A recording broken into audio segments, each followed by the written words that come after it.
You all in Bagadiya Vidya Niketan online classes. Today the topic is union in MySQL.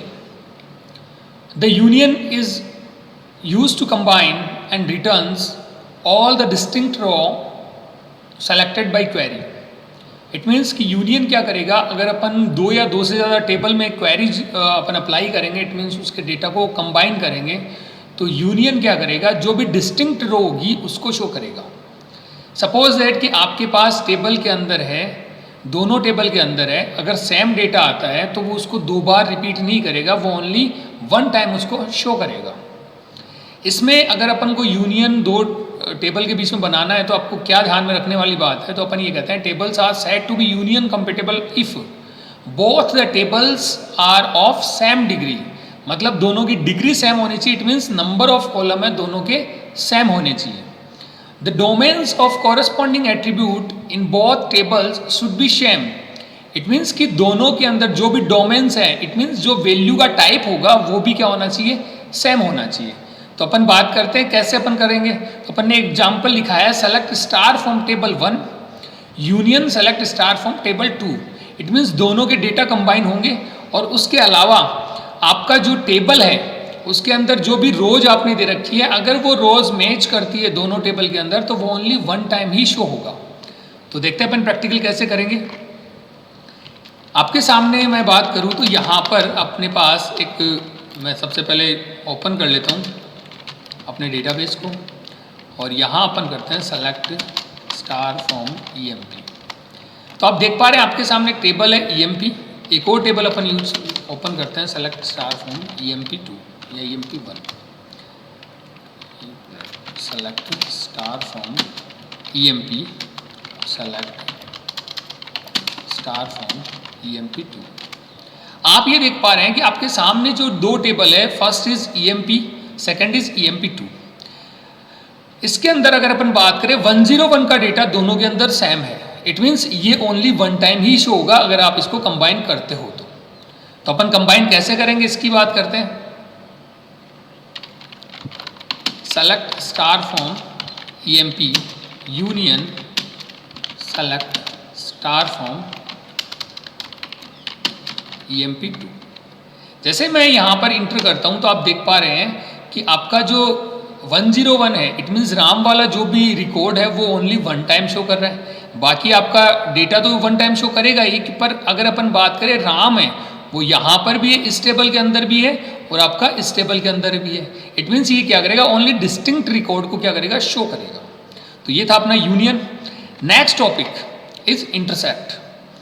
In SQL intersect operator returns rows that are common between two tables. ये क्या करता है, उसी रो को, उसी record को return करता है जो दोनों टेबल के अंदर क्या होता है, सेम होता है. इट मीन्स एक तरफ तो अपन ने क्या किया कि जो सेम था उसको वन टाइम अपन ने क्या किया, शो किया. और अगर अपन बात करें इंटरसेक्ट की तो वो क्या करेगा, दोनों के अंदर जो कॉमन डेटा है उसको ही शो करेगा. इसका अगर अपन एग्जांपल की बात करें तो अपन ने लिखा है select name from table 1 where name in select name from table 2. यहाँ पर मैंने स्टार फॉर्म नहीं किया. इट मीन्स मैं ओनली नेम का कॉलम है वही शो करना चाहता हूँ. किससे, टेबल 1 से. उसके आगे मैंने लिखा है वेयर नेम इन, नेम किसके अंदर होना चाहिए, select star from sorry select name from table 2, कि जिस जो नेम है टेबल 2 के अंदर भी हो और जो नेम टेबल 1 के अंदर भी हो वही शो. तो अपन बात करें इसके प्रैक्टिकल की तो देखिएगा अपन ने लिखा select name from EMP. Okay, where name in operator मैंने पहले भी यूज करना बताया आपको, इन, नॉट इन, बिटवीन, ये सारे. यहाँ पर मैं लिखूंगा select name from EMP2. It means कि EMP1 और EMP2 के अंदर जो भी नेम सेम है वो ही शो हो.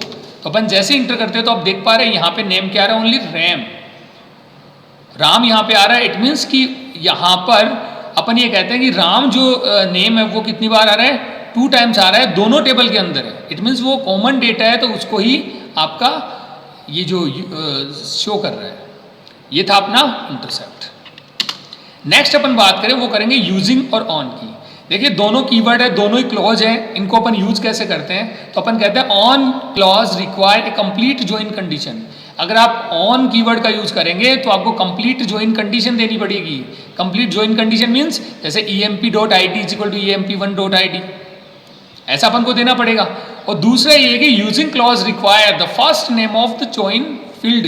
इट मीन्स जो यूजिंग क्लॉज है उसके अंदर आप क्या करोगे, जो आपका फर्स्ट जो आपका फील्ड है या अपन कहते हैं जो ज्वाइन फील्ड है वही आपको देना पड़ेगा। मतलब यूजिंग के अंदर मैं ओनली आईडी लिखूंगा, वहां पर emp.id नहीं लिखूंगा।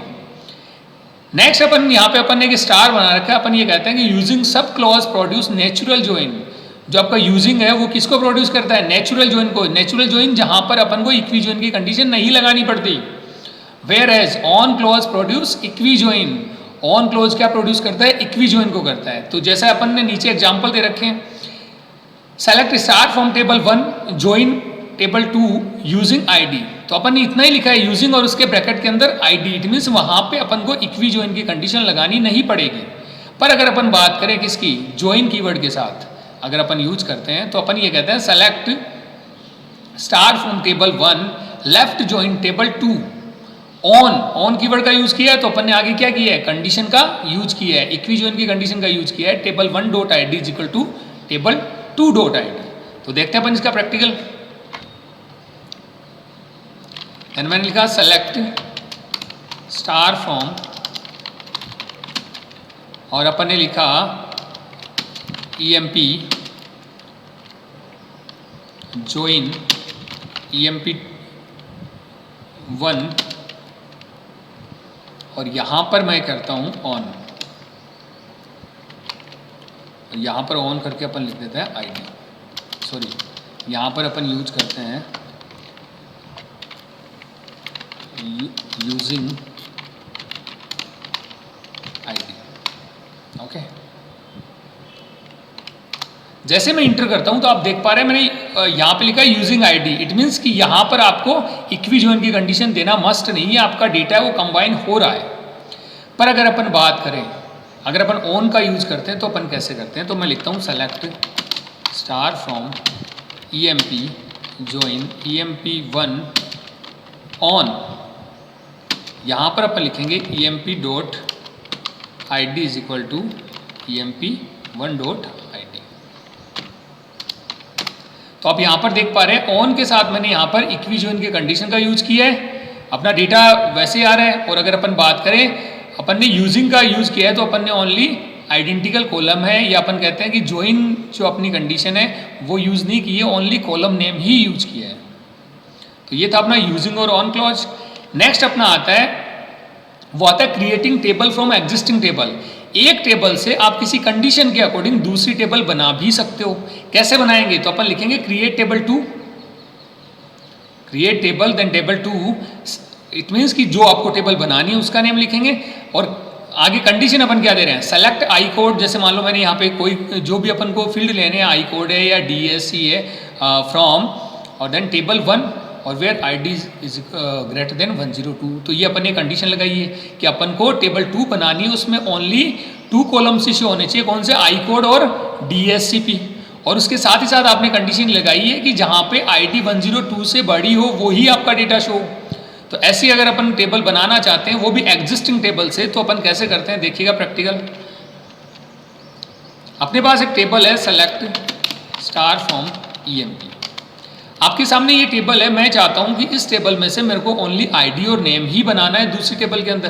तो मैं यहाँ पे लिखूंगा क्रिएट टेबल नेम। सपोज है न्यू टेबल अपन ने बना रहे हैं, तो बना रहे emp, सॉरी emp ऑलरेडी है, तो मैं यहाँ पे बना देता हूँ EMPLOYEE, एम्प्लॉई टेबल बना रहे हैं। अब अपन को क्या चाहिए इसके अंदर, अपन ये चाहते हैं कि मेरे को ओनली आईडी चाहिए। तो देखो मैंने यहाँ पे लिखा है सेलेक्ट, तो मैंने यहाँ पे लिखूंगा सेलेक्ट, क्या चाहिए अपन को, एक तो आईडी चाहिए और एक अपन को क्या चाहिए, नेम चाहिए।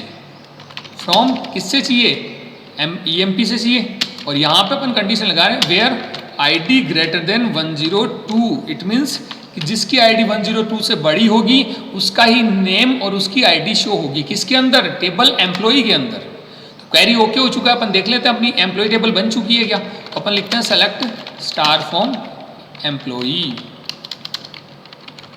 ओके, जैसे मैं इंटर करता हूं तो आप देख पा रहे हैं यहाँ पे ओनली आईडी और नेम ही शो हो रहा है, उसके अंदर 102 2 से ग्रेटर देन जो आईडी है उसका ही रिकॉर्ड शो हो रहा है। तो ये था अपना एग्जिस्टिंग टेबल से अपन न्यू टेबल कैसे बनाते हैं।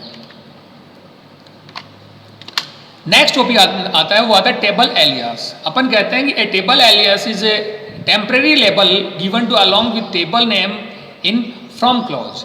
अपन ये कहते हैं कि टेबल, अगर टेबल नेम बड़ा होता है तो उसका अपन एक अल्टरनेटिव नेम भी यूज कर सकते हैं, उसे अपन क्या बोलते हैं, टेबल एलियास बोलते हैं। अपन अब यहाँ पे एग्जाम्पल की बात करें तो अपन ने लिखा सेलेक्ट नेम कोमा कॉन्टैक्ट। ये टेबल अपने क्या है, जो अपने कॉलम नेम है फ्रॉम कहाँ से, एम्प्लॉई, और उसके आगे मैंने स्पेस देके क्या लिखा है, ई। इट मीन्स एम्प्लॉई का अल्टरनेटिव नेम क्या होगा, ई होगा। देन कस्टमर, सी। कस्टमर का जो अल्टरनेटिव नेम या एलियस नेम क्या होगा, सी होगा। वेयर, अब अपन ने यहाँ पे क्या किया, E dot I D is equal to C dot I D. It means आपको यहाँ पे टेबल नेम पूरा नहीं लिखना पड़ा, आपने खाली अपन ने क्या लिखा है, ओनली टेबल का अल्टरनेटिव नेम ही शो किया है। तो देखते हैं अपन कैसे अपन करते हैं। देखिएगा मैं यहाँ पे ज्वाइन करता हूँ कंडीशन को, सेलेक्ट, मैंने यहाँ पे लिखा star from E M P. E M P का अपन अल्टरनेटिव नेम दे देते हैं ई, और यहाँ पे अपन कर देते हैं ई एम पी, और यहाँ पे कर देते हैं अपना दूसरा था E M P 2, sorry E M P 1, और यहाँ पर अपन करते हैं वेयर। अब अपन को क्या करना पड़ेगा, ई एम पी नाम ना लिख के अपन ई का भी यूज कर सकते हैं क्योंकि इसका अल्टरनेटिव नेम है। एक चीज़ अपन को यहाँ पे ये करनी पड़ेगी, ई एम पी 1 का भी अपन एक अल्टरनेटिव नेम देते हैं, वो अपन दे देते हैं E1। अब अपन क्या करेंगे, वेयर, और यहाँ पे करेंगे E dot I D is equal to 1 dot I D. तो आप देख पा रहे हैं, जैसे मैंने पहले बताया, मैंने यहाँ पे लिखा था E M P dot I D is equal to E M P 1 dot I D. अब आपने क्या किया है, अल्टरनेटिव नेम दे दिया है। कई बार क्या होता है, टेबल का नेम बड़ा होता है तो अपन को बार बार लिखना होता है, तो इक्वी ज्वाइन के अंदर आप क्या कर सकते हो, उसका अल्टरनेटिव नेम देख के और उसका शॉर्ट फॉर्म भी यूज कर सकते हो। जैसे मैं इंटर करता हूँ तो आपका डेटा है वो कंबाइन हो रहा है। इट मीन्स आपका जो आपका अल्टरनेटिव नेम है या टेबल एलियस नेम है वो वर्क कर रहा है। Next is to show engine and constant and their columns. अगर आपको किसी भी टेबल का इंजन शो करना है, यहाँ पे अपन बात करेंगे इंजन। इंजन यहाँ पे क्या एक मैथोलॉजी है जिसके ऊपर आपका MySQL काम करता है। जनरली आपके दो टाइप के जो इंजन होते हैं, एक तो होता है InnoDB और एक होता है MyISAM। तो कौन सा आपका इंजन पे ये काम कर रहा है, तो उसके लिए अपन बात करेंगे। तो देखते हैं अपन को क्या लिखना होता है, शो क्रिएट टेबल और table name. Table name suppose that EMP है तो मैं लिखूंगा शो क्रिएट टेबल EMP। तो देखते हैं अपन, मैं यहाँ पे लिखता हूँ शो क्रिएट टेबल EMP। जैसे मैं इंटर करता हूँ तो आपके सामने आप देख पा रहे हैं यहाँ पर क्या आ रहा है, आपकी टेबल EMP है, आप कर्सर देख पा रहे हैं EMP है। यहाँ पर आपके कॉलम नेम आ रहे हैं, उसके साथ ही साथ आपके यहाँ पे कांस्टेंट भी शो हो रहे हैं। इसके साथ ही साथ आपको यहाँ पे मिल रहा है इंजन InnoDB। तो ये आपका बाय डिफॉल्ट इंजन है और InnoDB पे ही वर्क करता है आपका MySQL। अगर अपन बात करें प्राइमरी और फॉरेन की तो प्राइमरी और फॉरेन की InnoDB पे वर्क करता है। तो अपना ये क्या है, InnoDB है। तो इस टाइप से आप क्या कर सकते हो, अपना जो इंजन है वो देख भी सकते हो। नेक्स्ट अपना आता है, वो आता है टू सेट द इंजन। अगर बाय द वे यहाँ पर आपको नेम शो हो रहा है MyISAM या फिर ISAM, तो आप उसको चेंज कैसे करोगे, तो आप क्या कर लिखोगे, यहाँ पर आप लिखोगे to set engine alter table EMP engine is equal to InnoDB। आप क्या लिखोगे, alter table EMP engine is equal to InnoDB। It means कि आप यहाँ पर इंजन चेंज कर सकते हो। अपना इंजन पहले से क्या है, InnoDB है, तो मैं यहाँ पे इसको चेंज नहीं कर रहा। नेक्स्ट आपका टॉपिक आता है, वो आता है इनेबल और डिसेबल फॉरेन की।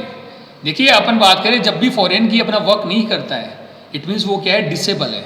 पर अगर अपन बात करें कि इसको इनेबल करना हो तो अपन क्या लिखते हैं, सेट फॉरेन की चेक्स इज इक्वल टू 1। यहाँ पे मैंने अंडरस्कोर का यूज किया है, फॉरेन अंडरस्कोर की अंडरस्कोर चेक्स, वो आप ध्यान रखिएगा। तो अपन करते हैं कैसे, तो मैं यहाँ पे लिखता हूँ सेट फॉरेन की, अगेन अंडरस्कोर है, और यहाँ पे लिखा मैंने चेक्स इज इक्वल टू 1। तो ये क्या होगा, आपका इनेबल हो जाएगा। क्वेरी ओके होने का मतलब वो ये इनेबल हो जाएगा। नेक्स्ट अपना आता है, वो आता है डिसेबल। डिसेबल करना तो आप यहाँ पे 0 यूज कर सकते हो। नेक्स्ट अपना आता है नॉट। यहाँ पे मैं बात करूंगा कि कौन सी टेबल है, वो चाइल्ड टेबल है, कौन सी पेरेंट टेबल है। अपन ने पहले भी जैसे पढ़ा था प्राइमरी और फॉरेन की कॉन्स्टेंट के अंदर, कि जिस टेबल के अंदर प्राइमरी की होती है उसे अपन क्या बोलते हैं, पेरेंट टेबल बोलते हैं। इट मीन्स कि जिस टेबल से फॉरेन की बनाई जाएगी। वो क्या होगी, पेरेंट टेबल होगी। और जिस टेबल के अंदर फॉरेन की होगी, या अपन कहते हैं जिस टेबल के अंदर फॉरेन की वर्क करेगी, वो क्या होगी, चाइल्ड टेबल। तो अपन कहते हैं कि the table in which a foreign key is defined is called referencing और चाइल्ड टेबल। जिसके अंदर आपने क्या किया है, टेबल के अंदर फॉरेन की डिफाइन की है, वो क्या होगी आपकी चाइल्ड या फिर referencing table. And a table to which a foreign key point is called referenced और पेरेंट टेबल, कि जिस टेबल से आपने जो आपका फॉरेन की उसको पॉइंट किया है, मतलब पॉइंट किया मतलब अपन क्या करते हैं, अपन प्राइमरी से फॉरेन को पॉइंट ही करते हैं। तो जिस टेबल के अंदर आप फॉरेन की को पॉइंट कर रहे हो, वो टेबल क्या होगी, रेफरेंस्ड या फिर पेरेंट टेबल।